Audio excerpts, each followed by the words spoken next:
Hello dear student, welcome on this video lecture, and we will be proceeding further in magnetic field. We will be starting with some example to find the magnetic field because of the current distribution. So here's the first example. It says we need to find the resultant magnetic field at center C, so that is center C, and this is a rectangular loop. One side is A, another side is root 3A that you can see in the figure, and we need to find the field at point C. So how we are going to find it? So we will be finding this field because of all the wire as a finite straight wire formula. So let's say we are interested in finding the field because of this RQ. So we are going to join this C with this R point, and this point will be joined to this Q point, and then we will be joining this C point perpendicularly to that wire, so that will become as a D. That's going to be, we have like a D, and then this is going to be one angle theta 1, and this is going to be another angle theta 2. So if we know the angles, then we know the formula, right? Just like finding the for this RQ, we can find for QP, then PS, then SR, then total field will be there. So we can say net field, let me write solution over here.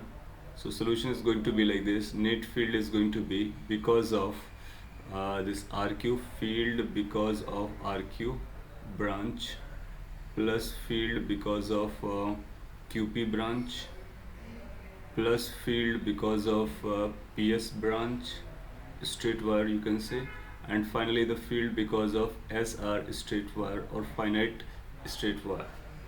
So this is what we need to find out. Now first ascertain the direction. So if you find the field because of any of them, admit, then you'll find field is going to be into the plane. Or we can think of, since the current is moving in clockwise sense, whenever the current is in clockwise sense, the field goes into the planes. So into, that means the direction of all the fields are same. Hence we can say the magnitude of magnetic field is going to be sum of all the magnitudes. So we can keep on summing all these numbers on magnitude. Moreover, we can say for RQ will be the same as PS. So RQ field and because of PS field will be identical. Similarly, QP field and SR field will be identical because of the symmetry. Or you can write them separately, both are going to work. So we can say it's going to be 2 times magnetic field because of RQ branch plus 2 times this magnetic field because of QP branch. Now we will keep on writing to get the final answer. Is going to be 2 times RQ branch. Let's talk about the RQ, for which we have made this figure. So formula will go like mu naught I, the current that runs through. I will be the same in all the branches, because using the Kirchhoff's law, whatever the current is running, that current keep on running until and unless there are branches. Fine. So you'll find same current will be there. Moreover, we write as a mu naught I upon 4 pi D. D is the distance of that point from the wire, perpendicular distance. Now, if we are looking for this distance, this is going to be half of root 3 root 3 into A. So we are going to write root 3 into A divided by 2. That's what is for RQ part. And then in bracket we need to write sine theta 1, sine theta 2. Can you find what this theta 1 is going to be? Again, we can say by symmetry both angles are going to be equal. And if we draw this, and then we can ascertain what that angle is going to be. Let's say that's a C point, that's a perpendicular point, and then there's going to be Q point somewhere there, and we are interested in finding this angle.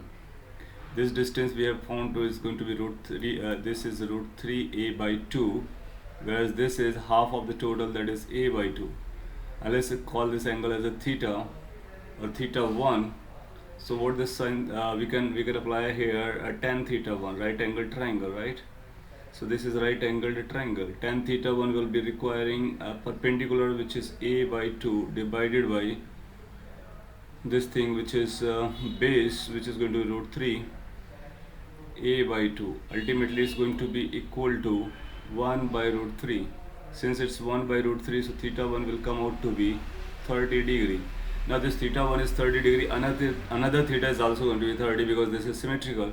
So we can write it's going to be sine 30 plus sine 30. This is the magnetic field that I have written is for RQ part, which is also going to be for PS part, plus. Now let's come to this QP part. We can have a similar construction for QP. You can join this P point, then you can join this Q point, then we can go for this perpendicular distance. Now this perpendicular distance in this case is going to be A by 2, and these angles we need to find out. So for that sake we can imagine this as a triangle. Now in this case this is root 3 A by 2, and this is definitely A by 2. The angle we are interested in this, let's say this is theta 2 or some different angle. This is 90 degree. Here we can again apply this tan theta. So for this brass, the tan theta 2 is going to be perpendicular, which is root 3 A by 2 divided by A by 2, which will be root 3. Now whenever the tan theta is coming root 3, you know what the theta is, so this theta 2 is become 60 degree.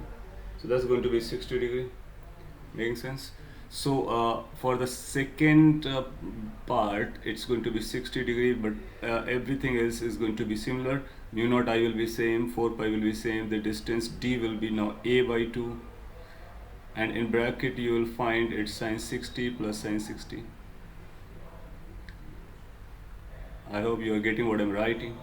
If you are getting what I'm writing, then it's a matter of simplification, that's all. It's going to be 2, and we can take something out, like we can take mu naught outside, I outside, divided by 4 pi A. So this is the number that I have taken outside. So mu naught I upon 4 pi A has gone, so this will become 2 by root 3. And in the bracket, or from the bracket, you will get 2 into sine 30. Sine 30 is half, plus, if you go for this, this is going to be 2, denominator, this 2 will go upside, and 2 times sine 60, sine 60 is root 3 by 2, and then we can add them up. If we are adding them up, then it's going to be equal to, B is equal to, let me write this, this 2 will get cancelled out, so it becomes mu naught I upon 2 pi A. In the bracket, this is going to be 1, so that's a 2 by root 3, and plus, there is going to be plus symbol, and this will be basically 2 and 2 getting cancelled out, 2 root 3. If we multiply this root 3 with 2 root 3, so it becomes 3, and into 2, that is 6, 6 plus 2, that is 8. 8 by 2 ultimately lead to 4, so ultimately it becomes 4 times mu naught I upon root 3. Downside you will find root 3 will be there, so root 3 pi into A. So that's become our final answer as a magnitude.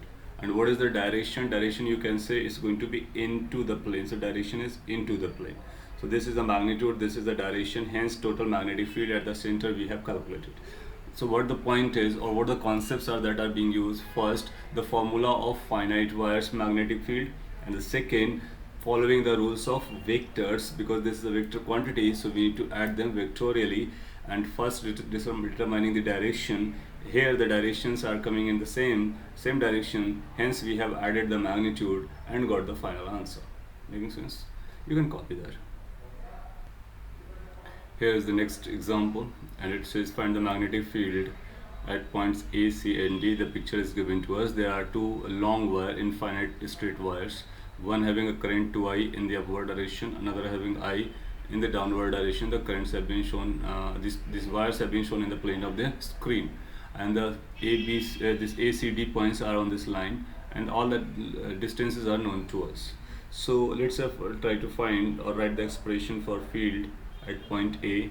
So for point A, so you'll find at A point there will be field because of 1, because of 2. So first let's ascertain direction. Because of 1, if you find the direction at this point, then you'll find the magnetic field because of 1 is going to be outwards, B1. And because of 2, if you're going to look at it, then you're going to find it's going to be inside.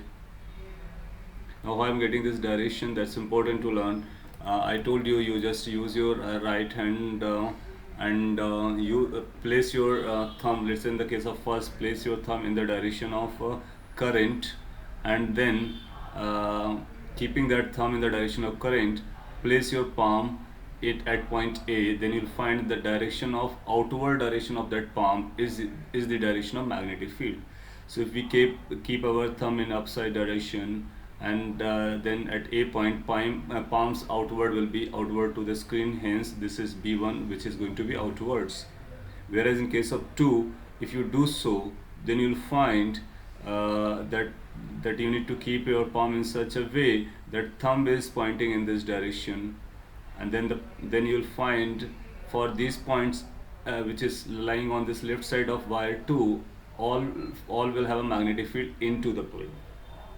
So if we are able to understand these directions, then it's going to be easy. That means we can say net magnetic field is going to be, net magnetic field at A is going to be vector sum of B1 plus B2, or in numerically they have to be subtracted. So I'm writing it as a B1 minus B2. That means considering B1 is more, that means this is outward. Now what the B1 is going to be, that is because of 1, so it's going to be mu naught into I is here 2I, divide by 4, for infinite it's 2 pi r, so we are going to write 2 pi into the distance, the perpendicular distance from the one wire is going to be A, then minus, because of 2 we will write as a mu naught into the current, which is I, divide by 2 pi and the distance, perpendicular distance. So from the second wire it's going to be A plus A, that's twice A.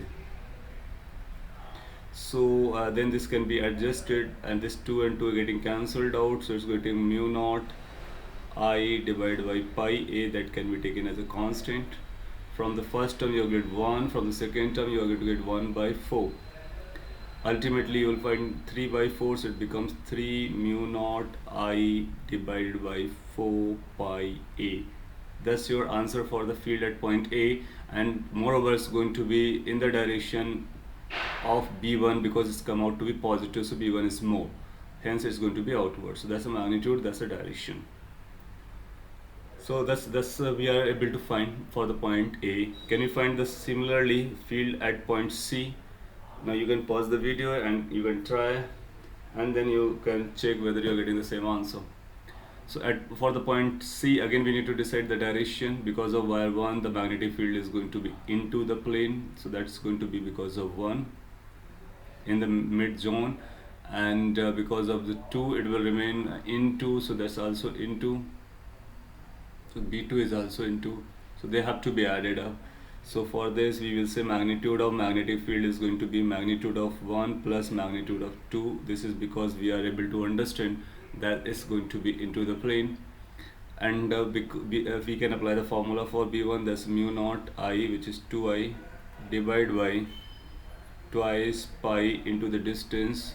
From the first wire it is A by 2, so we're going to write it as A by 2, and then plus mu naught I divided by, again the perpendicular distance is A by 2, so 2 pi into A by 2, and this can be easily simplified. You can think of this is going to be, or let me solve it for the time being, mu naught I upon pi A we can take as a common. If we do so, this 2 and 2 getting cancelled out, so it will be 2, and again this 2 and this 2 is getting cancelled out, then that's plus 1, so that's a 3, so it came out to be 3 mu naught I divided by pi A. That's a magnetic field's magnitude. And what is the direction? So since both are in the inward direction, so final result will also be into the plane. So this is how we are able to write the magnitude as well as the direction at point C. Now we can say D point, the last point, or we can take any number of points in such a way. So let's say talk about D point, which is other side. Here because of the first it's going to be into, so direction we are deciding, the into is B1, and because of the second you will find it's going to be outwards, so that's going to be outwards, so we can call it as a B2. Since they are coming in the opposite direction, hence we need to say the magnitude is going to be difference of the this individual magnitude. So I'm again writing B1 minus B2. For B1 we are going to write mu naught into I, which is twice I, divide by 2 pi into the distance. We need to see how much the distance from the first wire is, A plus A, that's twice A, minus mu naught I divided by 2 pi into a, the distance is a simply. Then you can think of what's going on, and it's going to be, we can take this mu naught I upon pi a as a common. From the first term you are going to get 2 getting cancelled out, that's a half. From second you are going to get a half and half, they are subtracting to be 0. That means it came out to be 0. That means at D point you will find the magnetic field in nutshell will be 0, no magnetic field will be available. Right? So in this way we can find the magnetic field at any point in this space, because we know the magnetic field because of infinite wire, which is written as mu naught I upon 2 pi into D. So, and then again following the vector rules, where to write plus, where to write minus, that has to be taken care because of rules of vector algebra. So there's one more problem based on this arc calculations or field because of circular arc. There are two figures are given to us and we are supposed to find. So it says find magnetic field at point O. So there is a point O that have been shown in both the figures for case A and case B. So there are two parts have been given to us. Rest things are given to us like a radius and the current moving in the coil. So we can start. Let's say find the solution for the first case. So this case A or figure A. In this case, you see there's going to be, we can think of there are going to be 4 segments of the current. One is this semicircular arc, then this is straight wire, then this is a semicircular arc, then is again the straight wire. So if we find total field, so it has to be because of all these segments. So we will be writing the field at point O is going to be equal to field because of all the segments. Like we can start with this field because of RS segment plus field because of SP segment, SP that's arc segment, plus field because of PQ segment, and plus field because of QR segment. So we have divided it into 4 parts, which is either in circular arc format or in a straight wire. Now here one important point you are going to learn. Let's talk about this RS part, this RS. So this is a current carrying wire. So if there's a current carrying wire, so we know the field because of it. But if we are interested in finding the field on the point which is along this current carrying wire, so at any point on that along direction is 0. So this is another point that you can keep in mind, and that will be useful in many questions.